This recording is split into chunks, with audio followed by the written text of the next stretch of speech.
Hello and welcome to the latest episode of the Podiatry Business Podcast with myself, Lorcan, from More Practice Profits. So today's podcast is titled The Podiatry Clinic Owner Trap, How to Stop Being the Clinic's Bottleneck.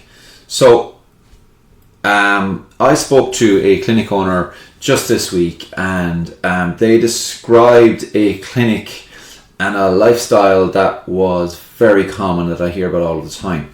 And it's one where maybe the clinic feels very busy, maybe the diary's full all the time, but they just don't feel free. And they feel like they're the one holding everything together, that everything has to depend on them, and that almost like they're having to firefight on a constant. If that's the case, that's what I would call being stuck in the owner's trap. And it isn't a motivation issue. It isn't that you as the owner don't want things to change. It's a structural issue that you just don't know where to start, and you don't know how do you actually make this change.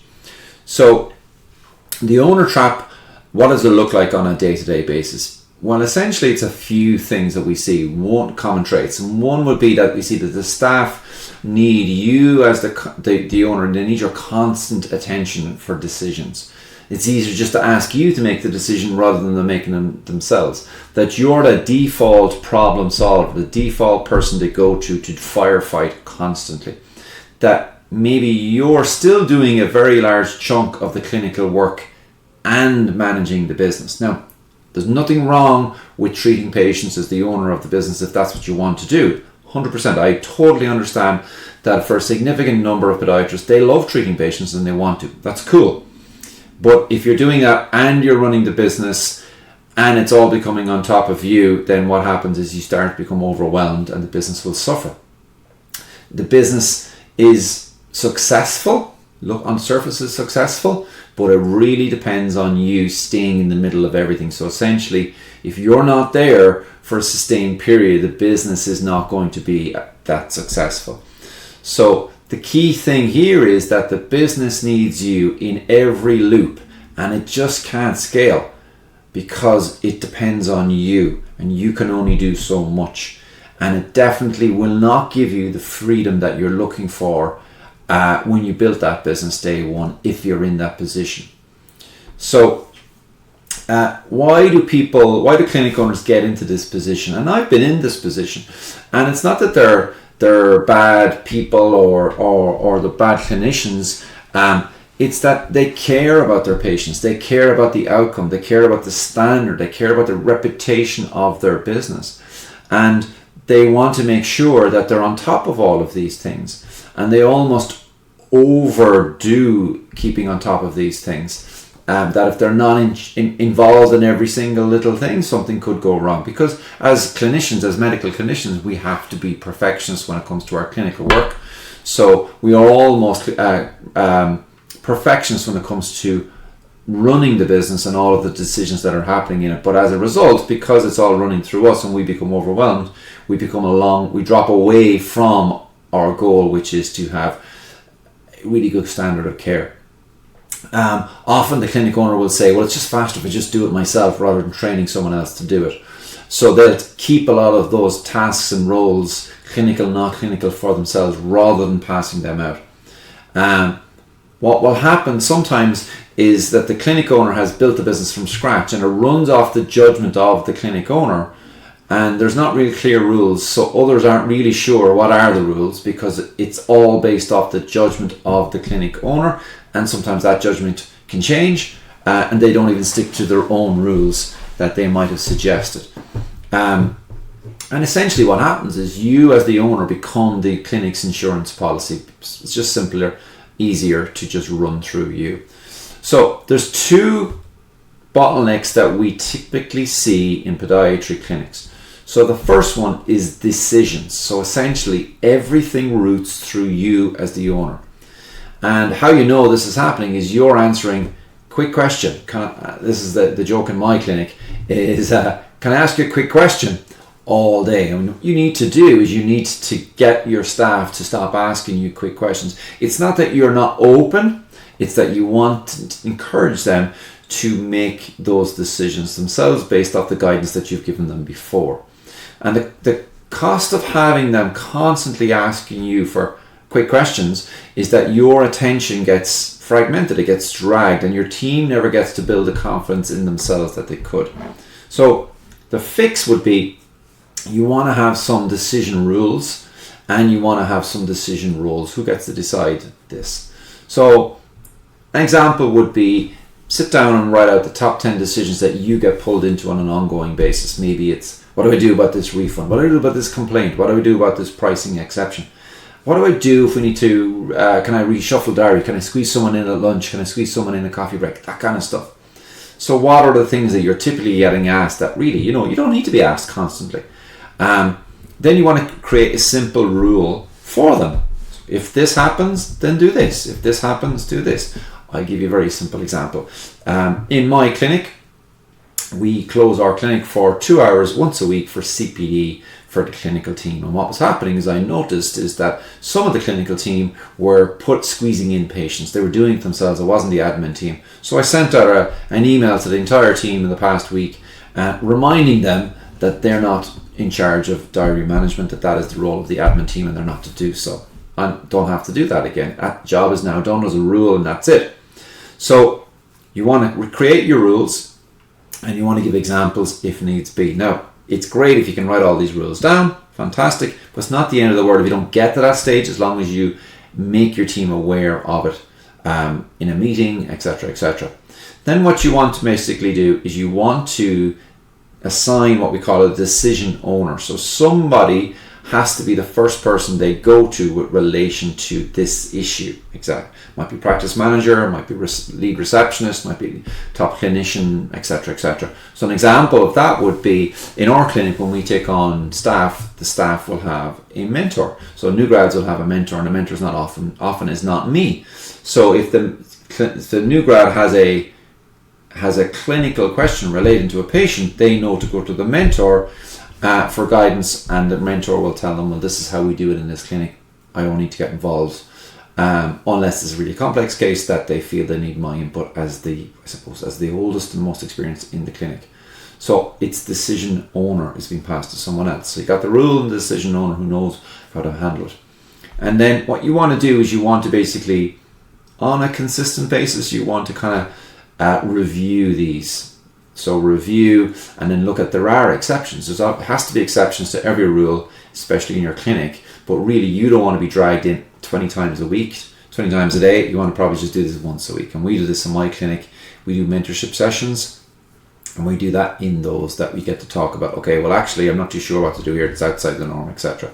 And then what we make sure we do is we try to turn that into a Achilles Clinic, which is the name of my clinic, Achilles Clinic's way of doing it, rather than a rule as such. So what we're trying to do is, we're not trying to remove standards, we're trying to remove ambiguity, and your aim really is to make sure that you're not having to answer the same question or decision more than twice, so you're turning it into a system.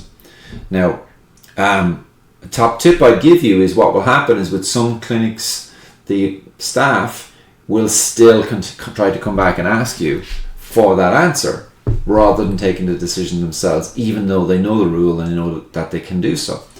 And what I would do in that situation is, I would say to them, okay, when you come to me with a question, you also have to come to me with 2 answers to that question, and you have to come to me with which answer you think I should do.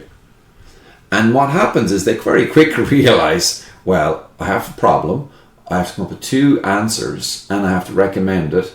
Well, I don't need to go to him at all. So they don't go to you as the clinic owner. They can simply go on and do that, because they know that's what I want them to ultimately do. Because I will say, yeah, that's right, in 9 out of 10 cases. So second bottleneck that we see when it comes to clinic owners is, well, the first one was the decision making. The second is that they're generating the majority of clinics' profits. Now, this isn't a bad thing, okay? Except what it's doing is, it means that the business is dependent on you, because you've got to keep generating that profit, okay? So the business is making money, but it's doing so because you're having to produce it.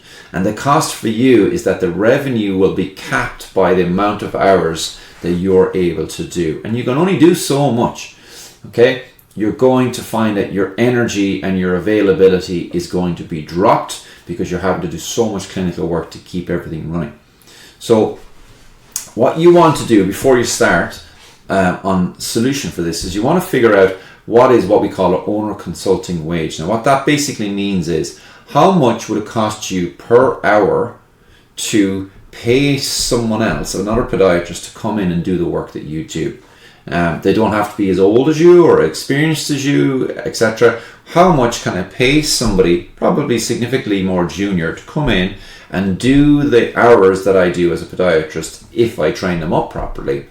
And that tells you then how much it will cost you to replace yourself. An example might be, let's imagine that you generate £10,000 a month, but it would cost you £1,000 a month to pay someone to come in and do those hours. So that means that if you want to, theoretically, you could cut your hours completely, pay someone £1,000, and they'll bring in that £10,000.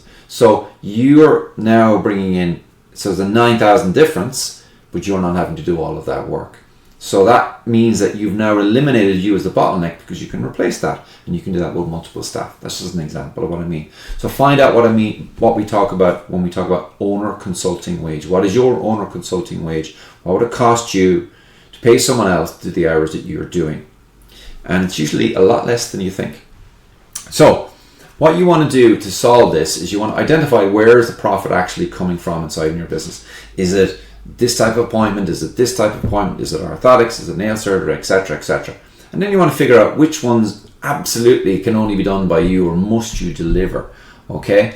And which parts can you really, if you train someone up properly and you systemize it, you could get someone else to do. And in the majority of clinics, it's pretty much everything. You are replaceable, okay? I know we don't like to think of it, but if you got hit by a bus tomorrow, your patients would find someone else to treat them. So you can do the same thing, you can systemize it. And then once you've figured out what you can pass off and what you can move on, what you want to do then is you want to build a replicable patient journey, where you want to systemize the treatment. So from the patient coming in initially to what's the plan, so how many follow-ups, etc. Now if you're having trouble thinking this out and kind of going, I don't really understand what he's talking about, if you do a nail surgery, there's a system you do when you do the nail surgery. Every clinic has a system for doing nail surgery, and there's a system for your follow-ups. Most clinics tend to have a follow-up system. They'll see them X number of times, X time apart. That's a system, and you already have that in your clinic, so it's the exact same thing. So you can systemize clinical treatments on an outline. Obviously, within the treatment plan, within the treatment day, I understand that things in the actual consult might be different. Write this out as a simple checklist so it doesn't depend on you, so teams can go and do so. So we'll do verruca laser, and it's a system, how often we see the patient, and consistently I keep forgetting what it is. So that's printed out and it's stuck on the wall in the canteen, and I'll literally go in and I'll read and go, okay, I got to see the patient this many times, these times apart. It's systemized. So if you're writing out your system. And then what you want to do is you want to basically start to hand over the kind of work that you're doing. So you might decide to keep some of the high value parts that you like doing, or the things you want to do, etc. And then the team is going to do the stuff that you're handing over, and they're using the systems that you're doing. What you also want to make sure is that you're protecting your time, and you're doing so by making sure that you have time blocks. So time blocks essentially is where you've blocked out time to basically treat patients, or you've blocked out time to do management. You're not flipping back and forth. You just can't do that. So that's the first thing. And the second thing is that all your staff need to know that cannot be changed, and that they're not allowed to do squeeze-ins. So squeezing this patient in here, squeezing that patient there, because the owner's always the one who gets squeezed in with extra patients, and always the one who go, okay, I'll treat them over lunch, I'll stay back late. That you've got to all stick to that rule. Otherwise you will become stretched, and you will become the bottleneck in the business, because you don't have the energy to think on how you're going to work on the business instead of in the business. So the goal isn't for you to work less by caring less. It's for the clinic to deliver your standard without you having to do so, and without your constant presence in the clinic.